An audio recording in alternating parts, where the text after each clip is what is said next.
Hi bro, hi sister, பேசுறேன். ஆண்டவர் இன்னைக்கு உங்ககிட்ட பேச இருக்கிற வார்த்தை ஆபிரகாமுக்கு மாத்திரம் சொன்ன வார்த்தை இல்ல. அந்த வார்த்தை உங்களுக்கு, எனக்கு, இந்த உலகத்துல எல்லாருக்குமே சொன்ன வார்த்தை. எத்தனை பேர் விசுவாசிக்கிறீங்க? உங்களுக்கும் ஆல்ரெடி சொல்லியிருப்பாரு. டேய், காலங்காத்தால குழப்பிட்டு இருக்காடா, ஆண்டவர் என்ன சொன்னாரா சொல்றா அப்படின்னீங்களா? நான் வார்த்தைக்குள்ள போயிடுறேன். ஆதியாகமம் 28 அதிகாரம் 15 கடைசி பாயிண்ட் மட்டும் குயிக்கா படிச்சு ஓடிடுறேன். நான் உனக்கு சொன்னதை செய்யும் அளவும் முன்னே கைவிடுவதில்லை என்றாராமே.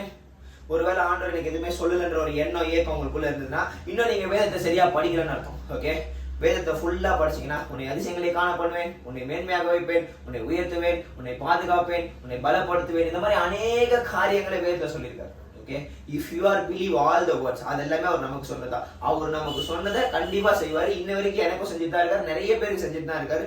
ஒருவேளை நீங்க உங்களுக்கு இன்னும் செய்யல அப்படின்னா நீங்க இன்னும் விசுவாசிக்க ஆரம்பிக்கல. ஓகே, ஆபிரகாம் விசுவாசத்தின் தகப்பன், விசுவாசத்தின் தந்தையா இருக்கிறதுனால அவர் விசுவாசத்தைப்படி அப்படியே எல்லாமே நடந்து முடிஞ்சு. இன்னைக்கும் ஆண்டவர் வேதத்துல சொல்லியிருக்க எல்லா வார்த்தையுமே உங்களுக்கு சொன்னதான், எனக்கு சொன்னதான். அவர் நமக்கு சொன்னதை செய்யற வரைக்கும் நம்மளை கைவிட போறதுல. சோ பயப்படாதீங்க, எதை குறிச்சு கவலைப்படாதீங்க. உங்களுடைய எண்ணங்கள் எதை குறிச்சு பயம், எதை குறிச்சு கலப்பு, எதை குறிச்சு தயக்கமா இருக்கோ, சோ அது எல்லாமே ஆண்டவர் மாத்தாரு. விசுவாசம்ன்ற ஒண்ணை மட்டும் ஆபிரகாம் போல வச்சுக்கோங்க.